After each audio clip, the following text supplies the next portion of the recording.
Welcome to my YouTube channel mathematics real guru. आज हम कर रहे हैं क्लास 10th का चैप्टर 7। इस टॉपिक का नाम है हमारे पास निर्देशांक ज्यामिति। इंग्लिश में इसे कोऑर्डिनेट ज्योमेट्री भी कहते हैं। ठीक है, तो सबसे पहले हम इसका बेसिक समझते हैं कि निर्देशांक ज्यामिति का मतलब क्या है।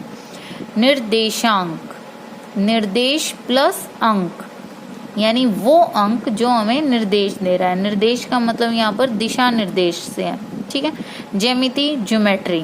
ठीक है, ज्योमेट्रिकली हम जिसे रिप्रेजेंट कर सकें। ठीक है, तो आपने इस लाइन के बारे में आपको पता है, इसे हम संख्या रेखा कहते हैं। इधर प्लस एक्स और इधर माइनस एक्स होता है और बीच में जीरो होता है। ठीक है, यदि इस जीरो के ऊपर ही सीधी आपने एक रेखा खींच दी 90 डिग्री के कोण पे जो जीरो से होके गुजरती है, तो ये है आपकी y एक्सिस। हिंदी में इसे y अक्ष बोल देते हैं और इसे x अक्ष बोल देते हैं। इंग्लिश में एक्सिस बोल देते हैं। ठीक है, तो बीच में ये है आपका मूल बिंदु। ठीक है, ओरिजिन इंग्लिश में बोलते हैं। यह आपका मूल बिंदु। इसके अगर निर्देशांक देखें तो 0 0 लिख देते हैं। दो निर्देशांक क्यों लिखे हैं? क्यों? ये आपका x एक्सिस है और ये y एक्सिस है, तो x और y दो आपके ये निर्देशांक है, x निर्देशांक और y निर्देशांक। ठीक है, तो ये जो आपका टोटल ये सरफेस है, ये जो तल है, इस तल के हमने 4 भाग कर दिए। ठीक है, एक्स एक्सिस और वाई एक्सिस ने मिलके इस पूरे तल, इंग्लिश में बोले तो सरफेस, ठीक है, सरफेस के 4 भाग कर दिए, 4 हिस्सों में से बांट दिया। ये है आपका पहला भाग, दूसरा, तीसरा और चौथा। और ये फिक्स है। फिक्स कहने का तात्पर्य ये है कि जरूरी नहीं है कि आप इसको फर्स्ट कह दें, इसको थर्ड कह दें, इसको फर्स्ट कह दें या इसको फोर्थ कह दें, ऐसा नहीं है। ये आपका एंटी क्लॉक रोटेशन है और फर्स्ट क्वाड्रेंट, फर्स्ट चतुर्थांश आपका यही है जहां पर x और y दोनों ही पॉजिटिव रहते हैं। पॉजिटिव x और पॉजिटिव y। ठीक है, देखो यहाँ जो हिस्सा है, ये जो भाग है, इसमें x एक्सिस भी पॉजिटिव है और y एक्सिस भी पॉजिटिव है।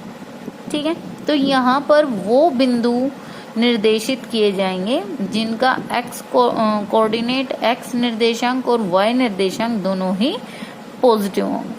अब सेकंड जो चतुर्थांश है हिंदी में, वो है जिसमें x तो नेगेटिव होगा बट y पॉजिटिव होगा। तो वो यहाँ आपको ये चीज देख के भी पता चल रही है, ये दोनों हिस्सों से मिलके आपका ये सेकंड क्वाड्रेंट है और ये दोनों हिस्से कौन से हैं? x जिसमें नेगेटिव है और y पॉजिटिव है।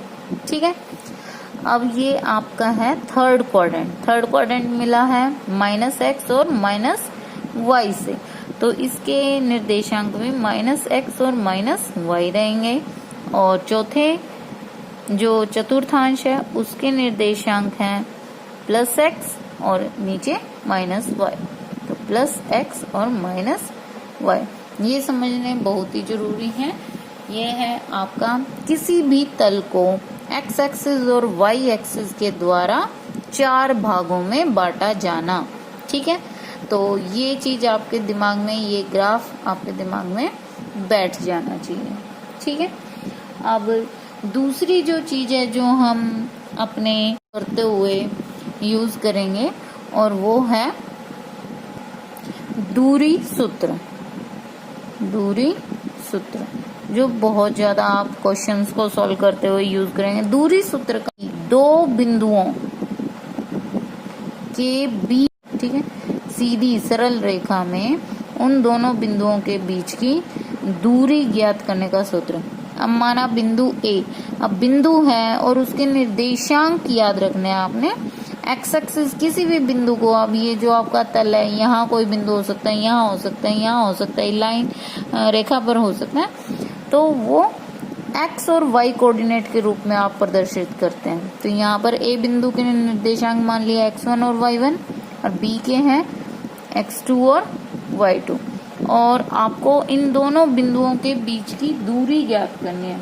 तो ए और बी की बीच की दूरी को हम इस प्रकार से दो सीधे डंडे मॉड बोलते हैं, इसे इस प्रकार से रिप्रेजेंट करते हैं, मतलब प्रदर्शित करते हैं।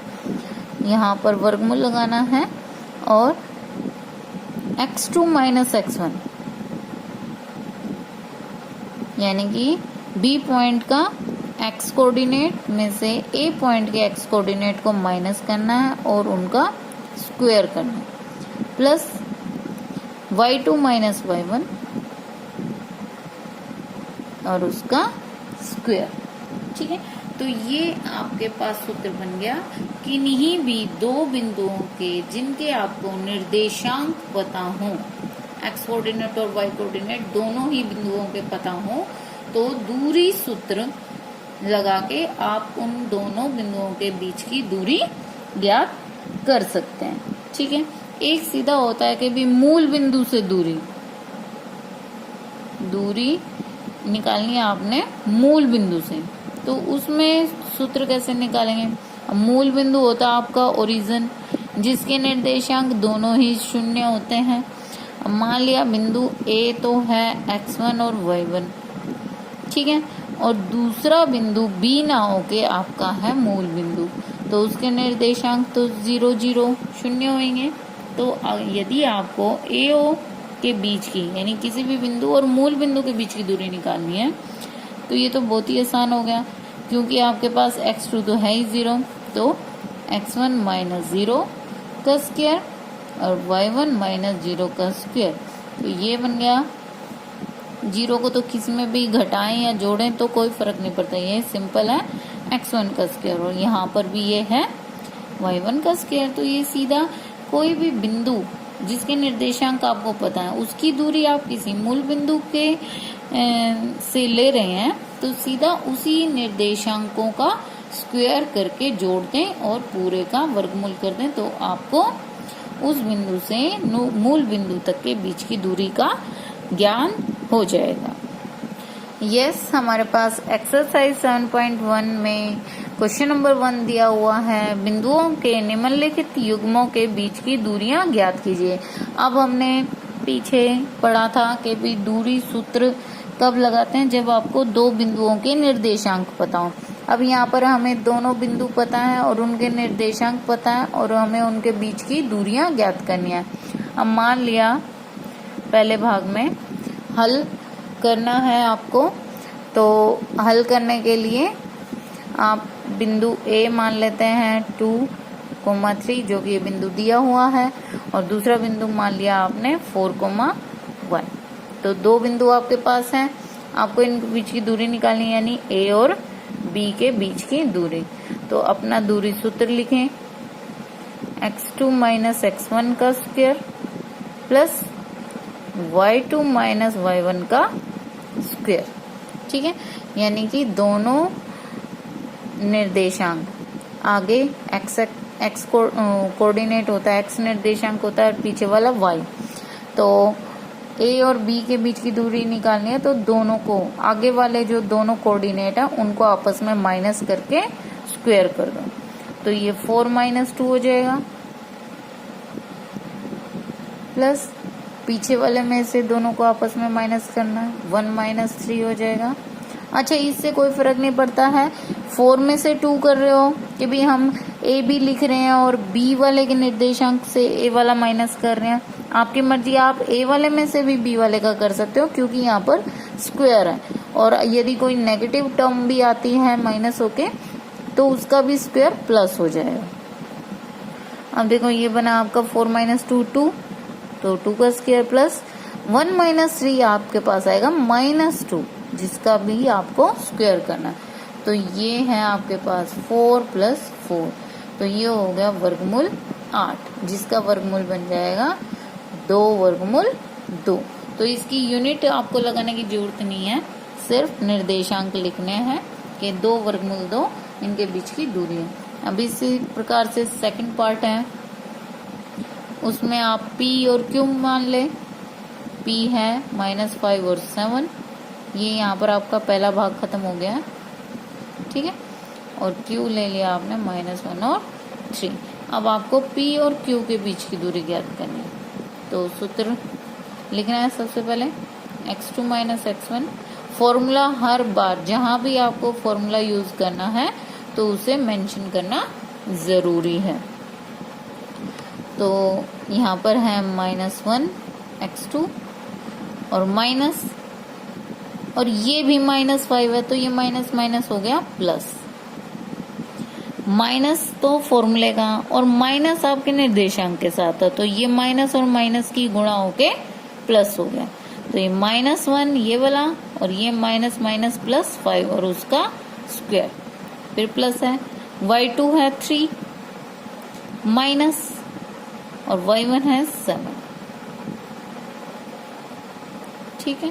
तो ये बन जाएगा 4 का स्क्वायर और यहाँ से भी आ जाएगा -4 का स्क्वायर, क्योंकि 7 बड़ा है 3 से। अब यहाँ से आपके पास आ गया 16 और यहाँ से भी आपके पास आ गया 16, क्योंकि माइनस का स्क्वायर भी प्लस हो जाएगा। तो ये हो गया आपका 4√2, क्योंकि 16 का वर्गमूल 4 होगा, ठीक है। नेक्स्ट थर्ड पार्ट है ए बी और -a -b, ठीक है। तो हम इसे एस आर दे देते हैं। एस बिंदु है आपके पास ए बी और आर बिंदु है -a और -b। अब आपको इन दोनों बिंदुओं के बीच की दूरी निकालनी है, यानी आपको एस आर निकालना है। तो सूत्र लिखेंगे x2 - x1 का स्क्वायर प्लस y2 - y1 का स्क्वायर, ठीक है। तो x2 है आपके पास -a, या आप इसे भी ले सकते हो, कोई प्रॉब्लम नहीं, माइनस और फिर ये बीच में माइनस और यहाँ पर ये माइनस रखेंगे तो ये माइनस माइनस हो जाएगा प्लस। फिर b y2, ठीक है, b है और ये माइनस, और ये -b जब आप यहाँ रखेंगे तो माइनस माइनस हो जाएगा प्लस b, तो ये प्लस b का। अब ये आ गया a और a 2a का स्क्वायर और b और b जोड़ेंगे तो बन गया 2b का स्क्वायर। तो ये आपके पास आ गया है 4a² प्लस 4b²। आप चाहें तो इसमें से 4 को कॉमन ले लें और कॉमन ले लेंगे तो ये इस प्रकार से लिखा जाएगा वर्गमूल 4a² प्लस b²। अब 4 का वर्गमूल क्या होता है हमारे पास 2, तो 2 तो वर्गमूल से बाहर आ गया, अंदर रह गया a² प्लस b²।